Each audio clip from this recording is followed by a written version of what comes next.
इसका नाम।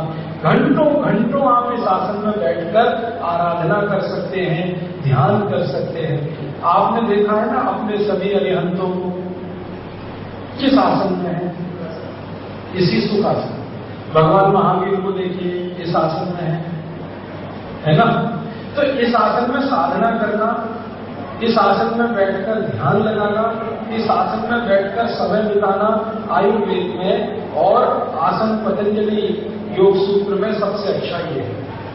इसलिए माताओं को खाना बनाते समय इस आसन में बैठना चाहिए, खाते समय भी इस आसन में बैठना चाहिए, ज्यादा समय जमीन पर बैठना है तो इस आसन में बैठना चाहिए। इन सब बैठने की क्रियाओं का आपके गर्भाशय के लचीले होने पर बहुत असर पड़ता है, बहुत असर पड़ता है।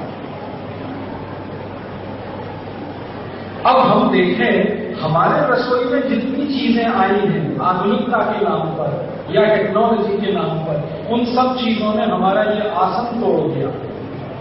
एक तो आधुनिकता के नाम पर रसोई आई जिसमें प्लेटफॉर्म बन गया, तो अब हम इस आसन में नहीं बैठ सकते, हमको खड़े रहना पड़ता है। माताओं के लिए, बहनों के लिए आयुर्वेद में कहा गया है उनका खड़े रहना उनके गर्भाशय को सबसे ज्यादा नुकसानदायक है।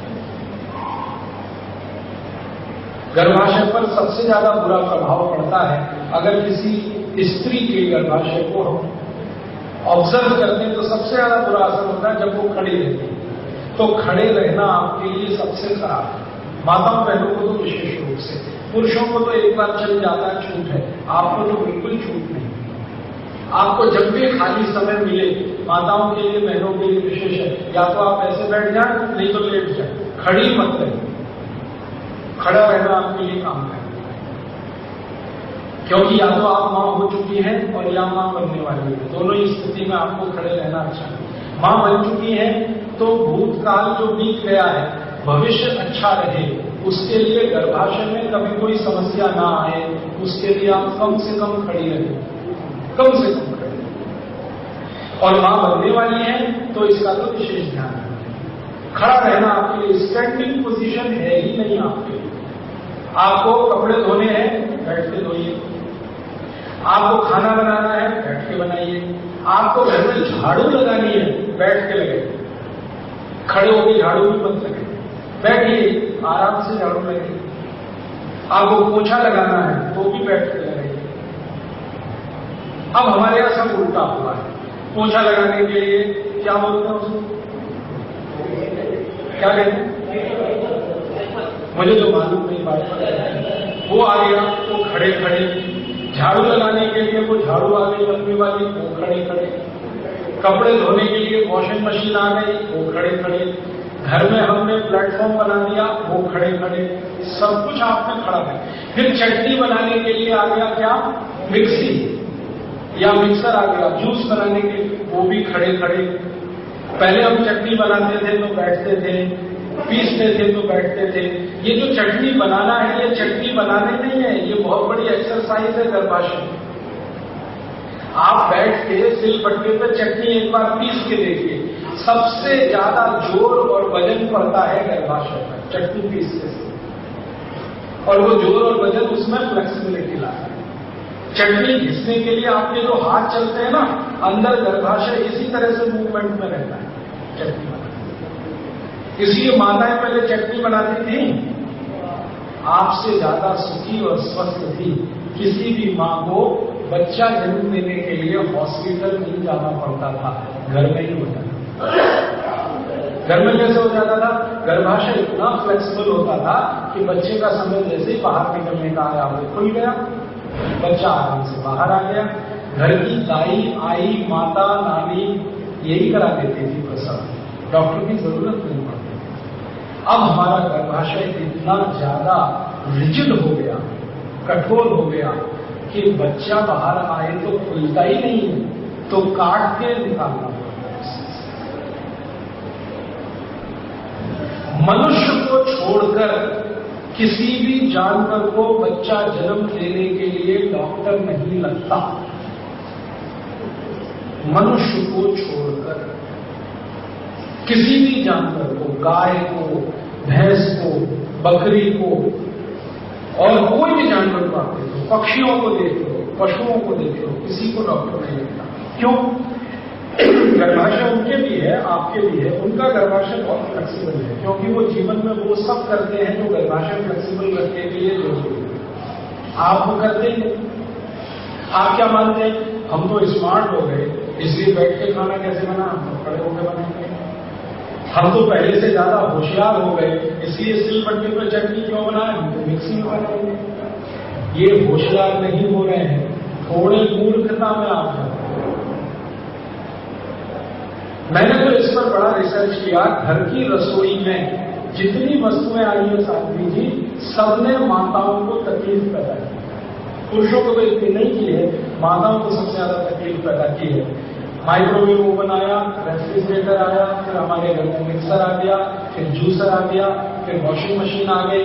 सबने माताओं का बैठकर काम करना बंद करा दिया, खड़ी खड़ी कंडीशन में आपको काम पर लगा दिया, और उसी का दुष्परिणाम है कि आज सिजेरियन ऑपरेशन सबसे ज्यादा। डॉक्टरों की चांदी है, चांदी नहीं सोना है। जितना ज्यादा सीजर होगा उतना उनका घर भरेगा। आपकी तकलीफें हैं, क्योंकि जिस मां को सीजेरियन बच्चे हो गए उस मां का भविष्य तो कुछ न कुछ दुख और तकलीफ में रहने वाला। मोटापा बढ़ेगा, घुटनों का दर्द आएगा, कमर का दर्द आएगा, कंधे का दर्द आएगा, सब बीमारियां आएंगी। अंत में गर्भाशय में गांठ होगी, रसौली होगी, कैंसर होगा, वगैरह वगैरह। फंसता ही फंसता है, फंसना ही फंसना है। अगर एक बार सीजर हुआ तो चाकू चल गया, कैंची लग गई, तो फिर तो वो वस्तु पहले जैसी रह नहीं पाएगी जो बिना चाकू चले, बिना कैंची लगे होते। अब इसमें बहुत बार माताएं मुझे तर्क देती हैं, उनके तर्क की चीजें वो कहते हैं हमको दर्द बर्दाश्त नहीं होता। बच्चे के जन्म के समय जो दर्द होता है वो बर्दाश्त नहीं होता। वो एक ही कारण से बर्दाश्त नहीं होता कि गर्भाशय में फ्लेक्सिबिलिटी कम है, वरना वो दर्द कोई दर्द नहीं है, आया और गया ऐसा दर्द है। अगर गर्भाशय एकदम नरम है, मुलायम है, फ्लेक्सिबल है, वो कोई दर्द नहीं है।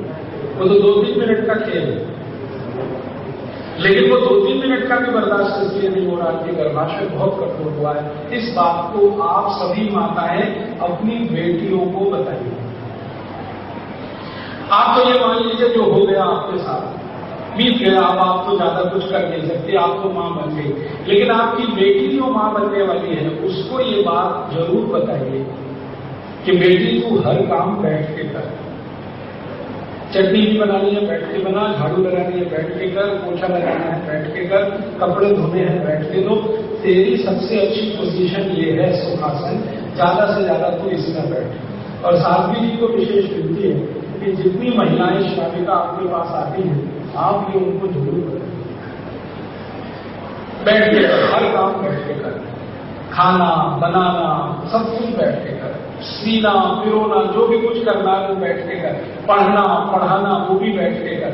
इसी स्थिति में अगर हमारी बेटियां अध्ययन कर रही हैं तो उनको एक चौकी लाके दीजिए, वहां पर किताब रखें, वो जमीन पर बैठे।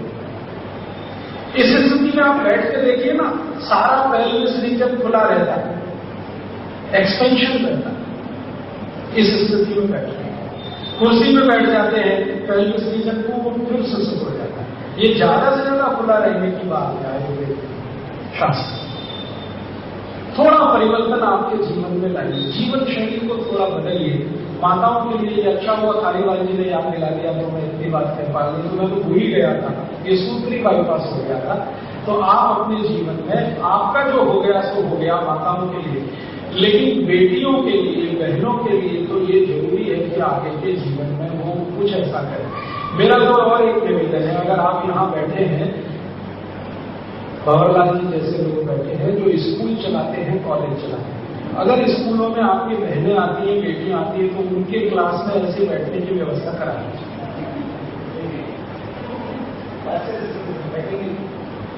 आप उनको अगर विज्ञान के हिसाब से समझाएंगे तो सब बैठेंगे। मैं समझाऊंगा ना, मैं फिर आपको तैयार कर दूंगा, आप भी समझेंगे। तो मेरा ये कहना है, अगर संभव हो, हमारे मंदिरों में तो ऐसी व्यवस्था है, स्थानों में तो है कि जब हम बैठते हैं तो जमीन में बैठ के व्याख्यान सुनते हैं। यहाँ भी अगर कल से दरी का इंतजाम हो जाए, हम जमीन पर बैठे तो बहुत ही अच्छा है, बहुत बढ़िया। तो आप अगर ऐसे कोई स्कूल चलाते हैं, विद्यालय चलाते हैं जिनमें बहनें भी पढ़ती हों, तो उनके लिए विशेष ध्यान दीजिए, क्योंकि उनको मां बनना है, आज नहीं तो कल। तो वो इस स्थिति में बैठेंगे तो सबसे अच्छा। और मान लीजिए लास्ट ऑप्शन बात करता हूं, जैसा आपने कहा कोई मानेगा नहीं, कोई सुनेगा नहीं, तो इतना कर दीजिए, अभी तुम कैसे बैठेगी, फिर बैठ जाओ ऐसा, हाँ पैर ऊपर, हाँ बस। देखो ये बहन है सामने मेरे बैठी है और एक दूसरी बहन भी बैठी है, ऐसे बिठाना शुरू कर दिए, मजबूरी का काम है।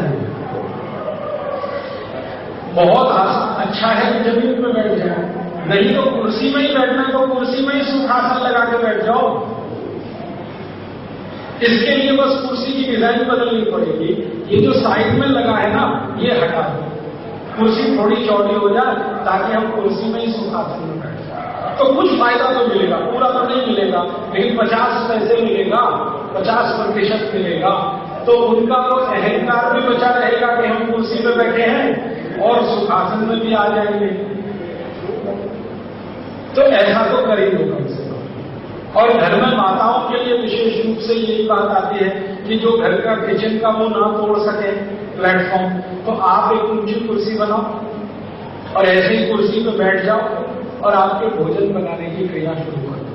ये मजबूरी का काम है, लेकिन रास्ता इसमें से निकल सकता है। अष्टांग हृदय सूत्रों को थोड़ा आगे बढ़ाते हुए आज हम कुछ नए सूत्रों की बात करेंगे। उनमें से कुछ सूत्र ऐसे हैं जो चलने, उठने, बैठने और सोने से संबंधित है। अब तक ज्यादातर जो सूत्रों की चर्चा हुई है वो खाने और पीने से संबंधित है, और एक दो सूत्र ऐसे भी आए हैं कि भोजन के बाद तुरंत विश्राम करना है, दोपहर को और शाम को। आज थोड़ा चलने, उठने, बैठने और सोने से संबंधित कुछ सूत्रों की बात करेंगे। भागवत जी का ये कहना है कि ये जो शरीर है, चलने के बारे में, बैठने के बारे में जो सूत्र है वो ये कहते हैं कि ये जो शरीर है हमारा, भगवान ने जो बनाया, जो डिजाइन की है इसकी, वो या तो चलने के लिए है या सोने के लिए ज्यादा। और जब चलने और सोने के बीच में हमें ऐसा लगे कि बोरियत हो रही है, शरीर को एक ही अवस्था में रखने से कई बार ऐसा लगता है कि शरीर थक रहा है, तो बैठने की क्रिया, ये बैठने की क्रिया दोनों के मध्य की है, चलने की और सोने। शरीर की डिजाइन जिस तरह से की गई है, भागवत जी का कहना है कि ये सोने के लिए बहुत उपयुक्त है और चलने के लिए बहुत उपयुक्त है। तो और दोनों के मध्य में बैठने की बात है। तो मैं महत्व की बात जो आपको ध्यान में लाना चाहता हूं वो ये कि पूरे सूत्रों में खड़े रहने की कहीं कोई व्यवस्था नहीं। भागवत जी के जितने सूत्र मैंने अभी तक पढ़े हैं उसमें खड़े रहने के लिए वो कहते हैं कम से कम। ज्यादा खड़ा रहना इस शरीर के लिए ठीक नहीं, ये उनका कहना है। और ये बात हमें आधुनिक विज्ञान में भी समझ में आती है कि ज्यादा देर हम खड़े रहें तो पृथ्वी का जो गुरुत्व बल है, ये जो हमारे ऊपर केंद्रित है, खड़े रहने की स्थिति में सबसे खराब पॉइंट या सबसे खराब बिंदु पर ये केंद्रित होता है। बैठने में बहुत अच्छा है, मैंने आपसे कहा आप बैठे हैं आज वज्रासन, सुखासन में मैं भी बैठा हूं, तो इस समय तो ये नाभि पर केंद्रित है। नाभि बहुत अच्छा जगह माना जाता है गुरुत्व बल के लिए। और लेटने में भी सामान्य रूप से ये नाभि और नाभि के ठीक पीछे पीठ का जो हिस्सा है वहां पर केंद्रित है, वो भी बहुत अच्छा माना जाता है। चलते समय ये ऊपर नीचे होता है तो वो अच्छा नहीं माना जाता है। तो आपके लिए सूत्र का निर्देश ऐसा है कि ज्यादा देर आप खड़े होने की कोशिश ना करें, ज्यादा देर खड़े होने की कोशिश ना करें। खड़े होने की उतनी ही देर कोशिश करें जितना संक्रमण काल होता है। संक्रमण काल माने जैसे आप कहीं से चलकर आ रहे, चलकर आने में तो कोई समस्या नहीं है, अब आपको बैठना है तो चलकर आना है और बैठना है, इसके बीच में थोड़ी देर खड़ा रहना पड़े वहां तक तो ठीक है। लेकिन खड़े खड़े आप जो है 1 घंटा बिताएं, 2 घंटा बिताएं, 3 घंटा बिताएं, 4 घंटा बिताएं, ये अच्छा नहीं माना जाता। शरीर के लिए तो बहुत ही हानिकारक है। अब हमारे यहाँ कुछ ऐसी व्यवस्था हो गई है पिछले कुछ 50-60 वर्षों में कि हम लोग बिजनेस करते हैं, काम करते हैं, अपने घरों में हैं, तो ज्यादातर खड़े खड़े। अब दुकान में आप में से बहुत लोग काम करते हैं तो खड़े खड़े काम कर रहे हैं। हमारे यहाँ बहुत सारी फैक्ट्रियां ऐसी बन गई हैं, कारखाने ऐसे बन गए हैं जहां लोगों को असेंबली लाइन पर खड़े खड़े ही काम करना पड़ता है। कार बनाने वाले कारखाने, स्कूटर बनाने वाले कारखाने, मोटरसाइकिल बनाने वाले कारखाने ज्यादातर इस तरह से डिजाइन किए जाते हैं जहां व्यक्ति को खड़ा रहना पड़े। और ये जब भी मैं कार बनाने वाले, स्कूटर बनाने वाले ऐसे कारखानों में भी जाता हूं व्याख्यान देने के लिए। एक बार टाटा की फैक्ट्री में मैं गया था जहां इंडिका बनती है पुणे में, तो वहां के जो उच्च स्तर के अधिकारी हैं, मैंने उनसे पूछा कि आपने ये जो असेंबली लाइन बनाई, इसमें ये विचार आपको कहां से आया कि हर व्यक्ति को खड़े रह के काम करना चाहिए? ये भारतीय विचार तो नहीं है, और टाटा ग्रुप तो भारत का ग्रुप है। तो उनका ये बात तो आपकी सही है कि टाटा ग्रुप भारत का है, लेकिन ये जो कार बनाने की डिजाइन हमने की है फैक्ट्री की, या जो हम कार बनाते हैं, ये सब विदेशी है। विदेशों से हमने ये सब सीखा, देखा, समझा। तो विदेशों में सभी कार डिजाइन करने की फैक्ट्रियां खड़े होकर होती हैं, माने हर व्यक्ति को खड़े रह के ही काम करना पड़ता है। तो हमने भी ऐसी डिजाइन कर दी कि खड़े होकर काम करना। अब समस्या क्या है वो मैं बताना चाहता हूं कि पुणे में मैं जब भी जाता हूं तो टाटा इंडिका फैक्ट्री में काम करने वाले हमारे बहुत सारे सहयोगी हैं जो इस अभियान में भी हमारे साथ हैं। स्वदेशी का जो अभियान हमारा पूरे देश में चलता है, वो हर समय मुझे शिकायत करते हैं, राजीव भाई पीठ में दर्द होता है, आप हमारे दर्द के लिए कुछ करो। तो मैं उनको बताता रहता हूँ, भाई थोड़ा चूना खा लो, कभी बता देता हूँ होम्योपैथी की एक आध दवा ले लो, वो लेते हैं, थोड़े देर ठीक होता है, फिर शिकायत करते हैं दर्द होता है। अब मैं उनसे कहता हूँ कि भैया तुम्हारा दर्द तो परमानेंट है, क्योंकि तुम खड़े खड़े असेंबली लाइन में काम करते हो 8 घंटे, कभी कभी 10 घंटे, बीच में सिर्फ 1 घंटे का तुम्हें ब्रेक मिलता है। शरीर भगवान ने डिजाइन किया ही नहीं है खड़े होते हुए। खड़े होने वाला शरीर वो होता है जो चौपाया होता है। चौपाया माने पशुओं का जो शरीर है, जानवरों का जो शरीर है, उसकी प्रकृति आपसे थोड़ी भिन्न है।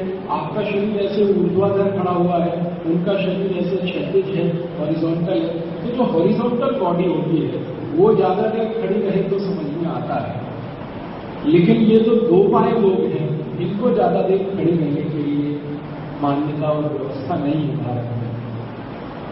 आप पुराने समय का याद करिए, पुराने समय का मतलब अब से 50-100 साल पहले तक। मुझे मेरे बचपन का याद है, मेरे दादाजी या नाना जी के पास कभी भी मैं गया, वो लेटे हुए हैं या बैठे हुए हैं, और मैंने कुछ खड़े खड़े बात कहना शुरू किया, तो सबसे पहले वो रोकते थे, बैठ, पहले बैठ, फिर बात करें। तो हमारे सभी बुजुर्ग ये करते हैं, घरों में सामान्य रूप से ये होता है।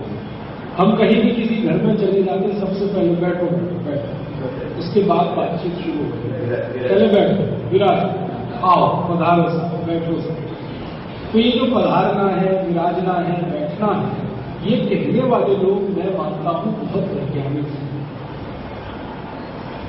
वो जानते हैं इस बात को। ये अलग बात है कि आधुनिक विज्ञान के शब्दों में वो उसको व्याख्यायित नहीं कर सकते, लेकिन उनको मालूम तो है। कैसे मालूम है? वो कहते हैं जी हमारे दादाजी ने सिखाया। उनको किसने सिखाया? उनके दादाजी ने या पिताजी ने सिखाया। तो ये दादाजी, पिताजी, नानाजी, नानी जी से आने वाला जो ज्ञान है, परंपरा से आने वाला ज्ञान है, ज्ञान तो परफेक्ट है, बस आज की 21वीं शताब्दी के हिसाब से इसका विश्लेषण नहीं हो पाया। तो मैं बार बार सोचता हूं, जब अष्टांग हृदय के सूत्र पढ़ता हूं और फिर अपने लोगों को मैं देखता हूं कि वो कैसे कर रहे हैं परंपरा से, तो मुझे बहुत आश्चर्य होता है कि शायद उन्होंने जिंदगी में कभी अष्टांग हृदय नहीं पढ़ा होगा, मेरे दादाजी या मेरे नाना जी या आपके दादाजी और आपके नाना जी, लेकिन अष्टांग हृदय का ज्ञान उनके पास है, जो सूत्र के रूप में वहां दर्ज है वो ज्ञान उनके पास है। ये गया कहां से? ये शायद ऐसे ही गया होगा, किसी ऋषि महर्षि ने अष्टांग हृदय के ज्ञान को सरल सूत्रों में लोगों को बताया होगा कभी, वो पहुंचते पहुंचते लोगों तक ऐसे पहुंचा, भाई तू बैठ कर बात कर, बैठ के बात, पानी पी बैठ के पानी पी, खाना खा बैठ के खाना खा। ये हमें इंस्ट्रक्शंस के रूप में माता पिता, दादा दादी, नाना नानी से हमेशा मिलते रहे हैं। ये बहुत वैज्ञानिक बात है, क्योंकि शरीर की डिजाइन ऐसी है कि वो बैठने के लिए तो मध्य में है, सोने और चलने के लिए सबसे अच्छी है। खड़े होने की इसमें कोई व्यवस्था नहीं। अब खड़े होने की क्योंकि व्यवस्था है नहीं शरीर में, तो और हम खड़े होकर ही सब काम करेंगे तो गड़बड़ होने वाली है। शरीर उसके लिए अनुमति नहीं दे रहा है। हम जबरदस्ती सब कुछ खड़े होकर करने की कोशिश करेंगे तो सारा गड़बड़ शुरू होगा, पीठ के दर्द से शुरू होगा, वो स्पॉन्डिलाइटिस तक पहुंच सकता है। वो और आगे बढ़ते हुए आपके पीठ के मनके के बीच में गैप पैदा कर सकता है। कहते हैं ना, मनके में गैप आ गया, पीठ के पीछे के 2 जॉइंट्स में गैप आ गया, जगह बढ़ गई, और वो आगे बढ़ते बढ़ते वहां तक ले जा सकता है आपको कि आप 2 कदम चलने में समय। इसलिए भागवत जी का सूत्र है कि सबसे ज्यादा शरीर से जो काम आप लेना है वो चलने का लीजिए और आराम करने का, सोने का लीजिए। सबसे ज्यादा सोने का स्थिति में भी भागवत जी कहते हैं कि शरीर आपका काम कर रहा है। वो काम क्या कर रहा है? अगले काम के लिए ऊर्जा जुटा रहा है ताकि आप दोबारा फिर से काम जारी कर सकें। तो हमारे जो भारतीय पद्धति के हिसाब से काम चलते हैं इस देश में, वो तो अष्टांग हृदयम के सूत्रों को ध्यान में रख के ही है सारे। खेती के जितने काम आप हो, कोई भी काम खेती का ले, सभी कामों में या तो वो बैठ के करेंगे या तो चलते हुए। खड़े खड़े खेती में कोई काम नहीं होता। हल की डिजाइन जो की है हमारे किसानों ने, वो इस तरह से की है कि हमें चलना पड़े। सारे के सारे हलों की डिजाइन चलने के हिसाब से। बीज बोने के लिए जो कुछ होता है वो भी सब चलने के साथ होता है, और बीज बोने के बाद से आगे की सारी क्रियाएं या तो बैठकर होती हैं या चलकर। खेत में पानी लगाना है तब भी आपको चलना होता है, और खेत में फसल तैयार हो गई है अब काटनी है, वो सब बैठते हैं। आप देखिए इसको माइक्रो लेवल पे ऑब्जर्व। सारे खेत की फसल को काटने का काम, वो गेहूं की फसल हो, वो चावल की फसल हो, आदि आदि सब बैठ के होता है। धान की रोपाई का काम भी बैठ के होता है। ये आजकल के मजदूरों ने थोड़ा बैठने में आधी स्थिति लाई है, झुककर लगाते हैं तो बहुत तकलीफ पाते हैं, लेकिन बैठ के अगर आप धान लगाते हैं ना तो तकलीफ नहीं आती। तो धान की रोपाई हो, बीज की बुवाई हो, या खेतों में चलने वाला हल हो, उसके बाद की पानी देने की क्रियाएं हो, या तो फसल काटने की सारी क्रियाएं हो, फिर फसल में से अन्न निकालने की सारी क्रियाएं हो। हर जगह आप देखेंगे या तो चलना होगा, बैठना होगा, चलना होगा, बैठना होगा। बैठना मध्यम है, चलना उत्तम है। उस स्थिति में हमारे सब काम होंगे। इसके अलावा भारतीयता में से जो निकला हुआ उद्योग है पशुपालन, उसमें भी आप ध्यान देंगे तो या तो चलना होगा या तो बैठना होगा।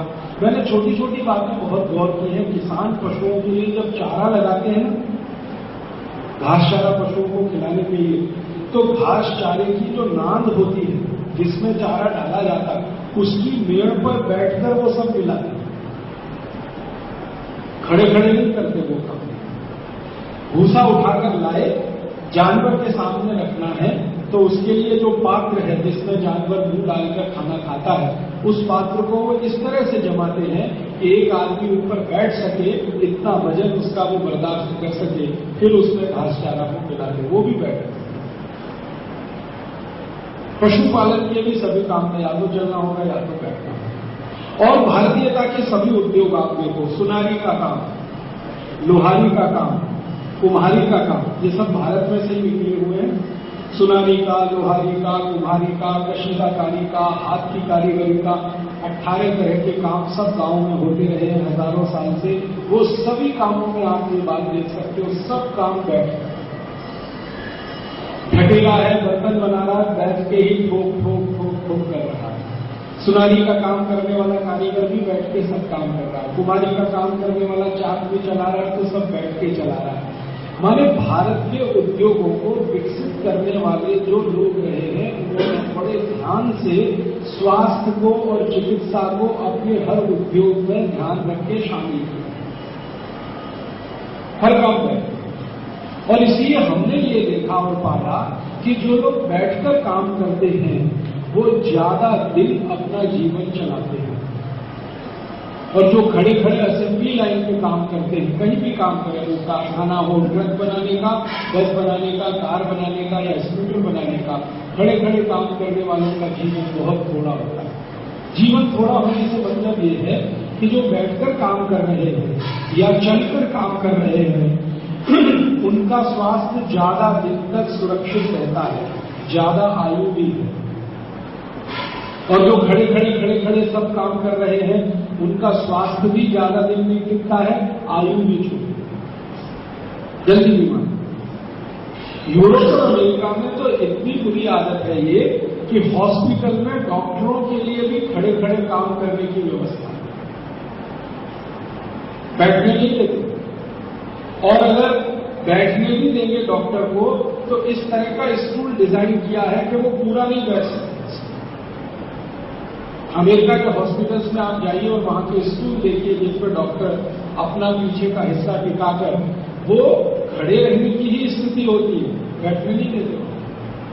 ऑपरेशन टेबल पे ऑपरेशन करेंगे तो खड़े खड़े करेंगे, मरीज को देखेंगे तो खड़े खड़े करेंगे, कहीं भी काम करेंगे तो खड़े खड़े होगा। पूरे यूरोप और अमेरिका का हर छोटे से छोटा काम खड़े खड़े है, कार को चलाने को छोड़कर। ये कार चलाना ही है जो बैठ के चलाना पड़ता है, उनका बस चले तो उसको भी डिजाइन को ऐसी कर दें कि वो भी खड़े होकर चलाना। तो उन्होंने कभी भी अष्टांग हृदयम को पढ़ा नहीं, समझा नहीं, जाना नहीं, ये ज्ञान उनके पास कभी रहा नहीं। उनकी तो पूरी चिकित्सा पद्धति ही 250 साल पुरानी है, जिसको वो एलोपैथी कहते हैं। हम तो हजारों साल से आयुर्वेद को जानते आए हैं, समझते आए हैं। भारत में अगर आयुर्वेद के जन्म की कहानी हम कहें कि भाई आयुर्वेद कितना पुराना है, तो कम से कम इतना तो पक्का ऐसे कहा जा सकता है कि भगवान श्री राम जितने पुराने उतना आयुर्वेद है। हो सकता है श्री राम जी के भी पहले रहा हो, ये तो पक्के प्रमाण है। क्योंकि भगवान श्री राम का जब युद्ध हुआ है रावण से, तो युद्ध के समय में हम सब ने सुना है कि लक्ष्मण जी उनके भाई थे, उनको मूर्छा आ गई, कोई बाण मारा, तीर मारा रावण ने तो मूर्छा आ गई। मतलब आज की भाषा में कहें तो लक्ष्मण जी कोमा में चले गए। अब उस कोमा से उनको बाहर निकालने के लिए वैद्य की जरूरत पड़ी, तो एक सुशेष वैद्य को लाया गया, उनसे पूछा गया कि भाई क्या करें अब इनका। तो उन्होंने कहा कि इनको बचाने के लिए एक ही दवा है जिसका नाम है संजीवनी, बूटी है, वो बचा सकती है और कुछ नहीं।